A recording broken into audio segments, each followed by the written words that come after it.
Dave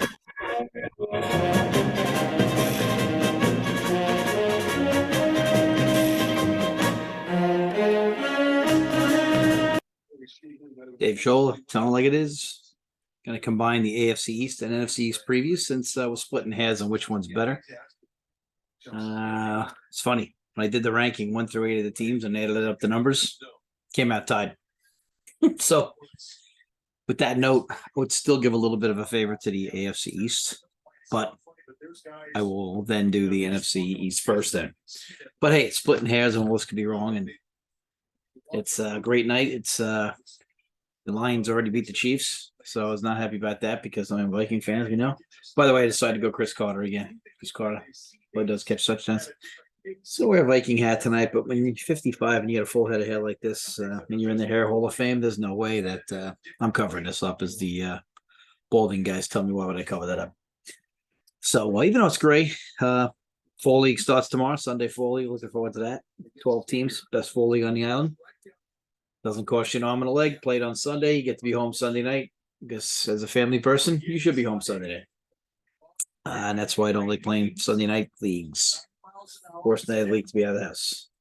But anyway, so here we are. We got the schedule ratings. We have the Giants with the first hardest schedule. Again, this considers dates, times, records, and everything. Not just last year's records. Redskins have the 9th toughest schedule, Eagles the 6th, and the Cowboys the 12th. And that's tough. Tough stuff right there.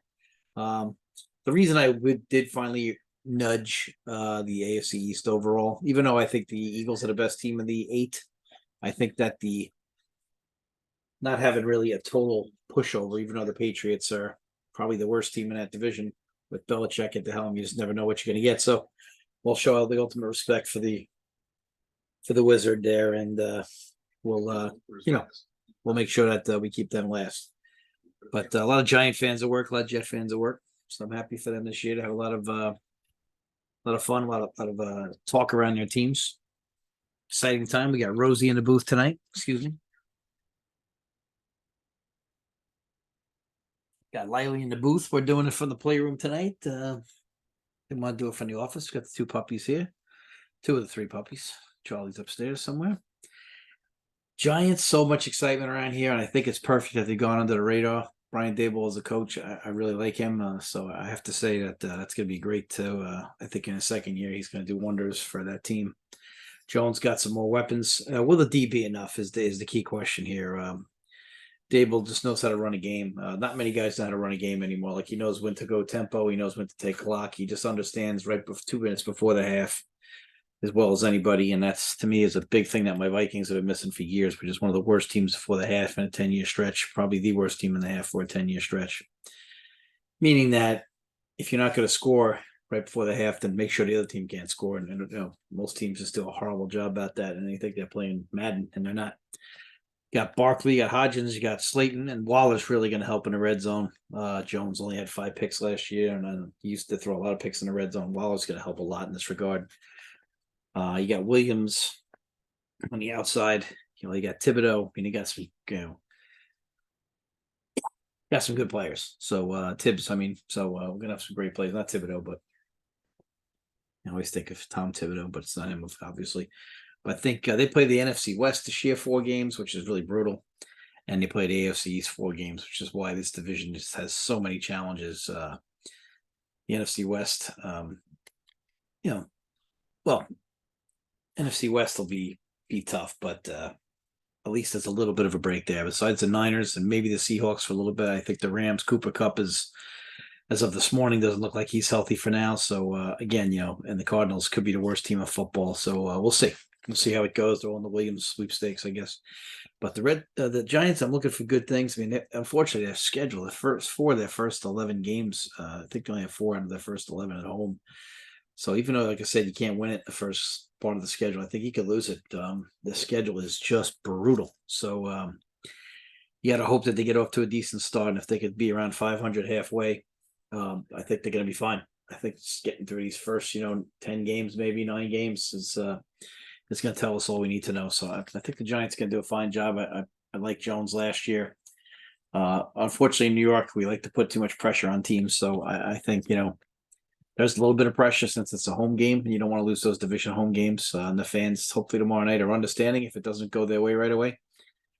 They've had trouble with the Cowboys. I think they've never beaten Dak. So, Dak's accuracy, I think if the Giants make him do some different things, I think they'll be all right. Dak's accuracy last year in the playoffs and at the end of the regular season was atrocious. So I'm expecting good things out of the Giants and happy that they re-signed Saquon. The Deadskins are the worst team in the league. The worst team in the division, I should say. They sent good QBs packing, which makes me wonder if they're tanking. I also think that Bieniemy's in the wings, and when it doesn't go great, Rivera's going to step away, and Bieniemy's going to step in and finally get his NFL shot. They got McLaurin is young on defense, hurt. He's always hurt. This team just does not have enough weapons. I think the defense could be decent, but again, what are you getting out of a guy like Young? Ron Rivera, obviously a good coach, but we'll have to see. I think this team is definitely the worst team in the division. That doesn't mean they'll finish worse, because sometimes how funny how things work out, but there's just not enough talent here, especially on the offensive side of the ball. Was going to pick them tomorrow in the knockout pool versus the Cardinals, but I can't trust the Deadskins tomorrow. I just don't trust their offense enough to do anything. So I can't look at them and take them seriously. Eagles, 6-starter schedule, like I said before, lost both coordinators. They're going to have that Super Bowl hangover. Who the hell knows if they have that Super Bowl hangover? We'll have to find out. Hurts, Brown, and Smith, though. Good place to start. Got Slay on the D. Pass rush is a lead, although the best pass rusher left. They're going to have some challenges, but will they have the Super Bowl hangover? Always the biggest problem with the team that loses in the Super Bowl. I don't think they will. They get the best team in this division. We'll find out. Like I said, losing both coordinators is tough, but I think they're in solid footing. Cowboys, Dak. Is he going to be accurate with his passes, or is he going to hand the ball off to Pollard enough? They lost Zeke, goes away to the Pats. We'll talk about it in a minute. Cowboy D has great playmakers. They got Lawrence, got Diggs, got Gilmore. Got a great pass rush. Again, 12th toughest schedule. Lamb, Cooks, Gallup. Cowboys definitely have enough talent. They have the playmakers. Parsons is a beast. He is like poor man's LT. He's the closest thing in mind to LT back in the day. Him and Von Miller during that Super Bowl run and took the Broncos to the title. Just a really good team on paper, but I just don't trust Dak's accuracy. The good news is Cooper Rush, I believe, was 4-1 last year as a starter. So you got to wonder to yourself, I think he can help us. So we'll have to find out. But I think the Cowboys will definitely finish second or third in that division. I think the Eagles will still win a division. But again, all tough schedules in this division. No easy days off. And so that'd be the NFC East for us. If we're going to go down here and look at the AFC East, as we flip the page, the Jets I like a lot more than I originally did. Aaron Rodgers took less money, so they can go out and get some more pieces. They got Rodgers, obviously. They got Wilson.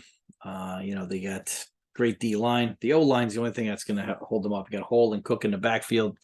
You got both Williams. You got Sauce. You got Mosley. This defense is ready to go. I think Sal's a good coach. I think Rodgers will work well with him. I don't think everybody's worried here in New York about got to win this first game, and true, it is a home game.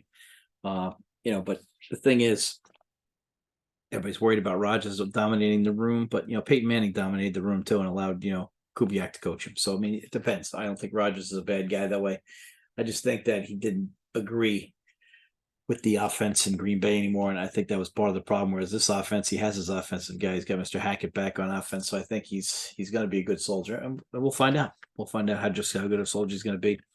I think the Jets could win this division, although they have to solve the Pats. They haven't beaten the Pats in forever. Pats got the third toughest schedule. Jets second toughest schedule. By the way, the AFC plays the AFC West and the NFC East. Brutal. Oh my God, that is brutal. This is the hardest division schedule I see around. It's a nightmare. I just don't see how they're gonna. The schedule is crazy. So the Jets just are loaded. Like I said, O'Brien's going to help as an offensive coordinator for Mac Jones. Is Barrymore going to step up? Is he going to be hurt? I think Zeke could help him. Is Schuster going to be enough? Can Jabril Peppers lead the D? We'll have to find out. You still got Bill up there. I think it'll be a good thing for O'Brien. I think O'Brien was an excellent coach. He took the Texans to the playoffs a couple of times, and people always got pissed off because he'd go 9-7 and win the division. Well, how do you like that now, Texans? Would you settle for 9-7 and winning the division 3 or 4 years in a row? And go into the playoffs? All right, sure, they lose to the Ravens, but you know what? they weren't as good as the Ravens a couple of those years, back-to-back playoff losses. So Pats are going to be okay, but I think they're the worst team in this division, and I think that people love to hate the hate. So I think they'll be calling for Bills. There'll be whispers about Bill by the end of the year, and people try to make the argument that he's lost a step or some other garbage. But don't forget, teams used to run the same stuff every week. Bill Belichick changed the NFL as far as make individual game planning every week in the NFL. You used to get film on the Cowboys, film on the Steelers in the old days, in the 70s and the 80s, and you saw what they ran. You try to take them out of it. Bill prepares every week for every team. He's the guy who started that. So let's not think that since they're still doing that, obviously he hasn't lost his fastball. So show a little respect. Buffalo Bills, I think this team might have missed their window. As an A's fan, you always had a small window, so I know what Windows is. And when you miss your window, I think that's a tough thing because sometimes it gets away from you. Diggs is always a pain in the ass. He's already bitching. I was so glad when we sent his ass back in, and look what we got out of it. We got Jefferson out of it. So it was a great deal for us. The Bills have Allen. Can Kincaid be the first? Can be a rookie tight end to get 1,000 yards? We'll see. Defense needs to step up. Miller and White got to have the right health for those two guys. Vaughn is as good as it gets. White is excellent too. But I think that window might have closed. The chemistry on this team, Diggs is not happy till he's unhappy. He's just one of those guys that just has to complain about everything. So this could be a mess. Micah Hyde, obviously, it's going to help. They got the fourth toughest schedule. This will be fun to watch. This whole division is going to be fun to watch. These division games could absolutely be just haymakers, and it's going to be so exciting. I think the Bills could win a division. I think the Jets will win a division. But then again, all these things could blow up because in New York here, there's such a different type of pressure. You could get off to an 0-2 start and almost be a really good team and still have a crumble on you just under the pressure. You see it all the time, especially since this generation of player is more sensitive. You see a lot more guys coming here and just totally bombing out because it's just a different place. And if you're not really familiar with it, you just can't understand it. And you think that's all our imagination, but it's not. The sports talk here, the people get on, the people just make the dumbest suggestions like Met fans right now talk about getting rid of Pete Alonso. The guys hit 40 home runs every year in the league, except 1 year where it was a shortened season. So, I mean, Jesus Lord, man, you got to get rid of a guy who always hits 40 and 100. Let me know. I'll drive him to Oakland for you. But it's New York. It's rough. You go, oh, there's bad chemistry in the locker room. No, it's crap. When you're winning, everybody talks about how great the chemistry is. When you're losing, they talk about how bad the chemistry is. It's just garbage. But that just gives you an indication of how tough New York is. Here's this guy, all he's done is he's played hurt, came back early from a tough injury. He still did it. So New York is a rough place. So we'll see if the Jets can withstand that. And, I know Buffalo's in New York. As a social studies teacher, I know that, but it's really not part of the New York media. And so they don't get that same pressure. Jets and Giants get a different kind of pressure. The Fish, I think Tua's health is the biggest question in the league as far as anybody in their health. That was really scary what we all saw last year. We all love Tua. He's such a competitor. I just love him. I love the lefty. I'm a lefty myself. He's got the biggest health concern. You do have a good backup. You got White backing him up. I think that's going to be great. Fangio comes in, brings the D. They got the fifth toughest schedule. Got Hill and Waddle and Mostert. I mean, oh my God, they got great offensive weapons. I just hope Tua can stay healthy.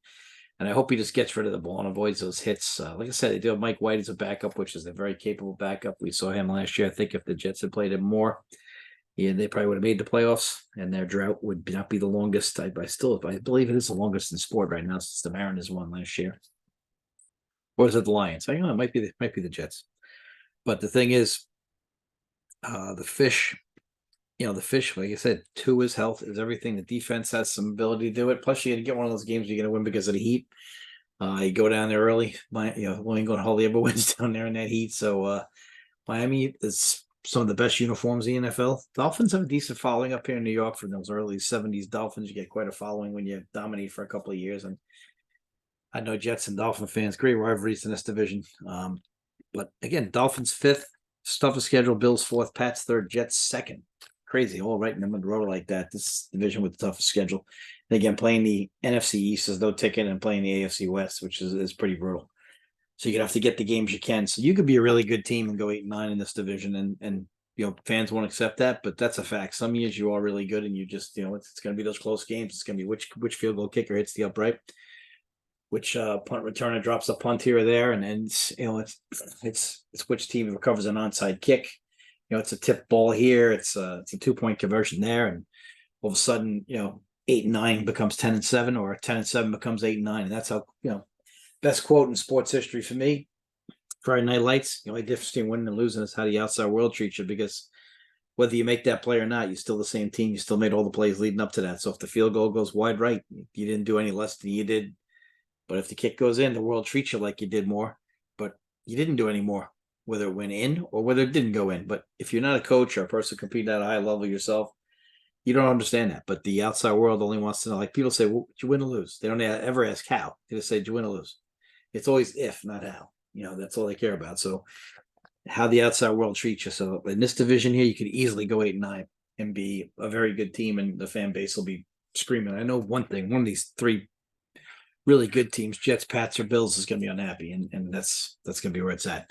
So it'll be it for us. Tomorrow we'll do our Viking show.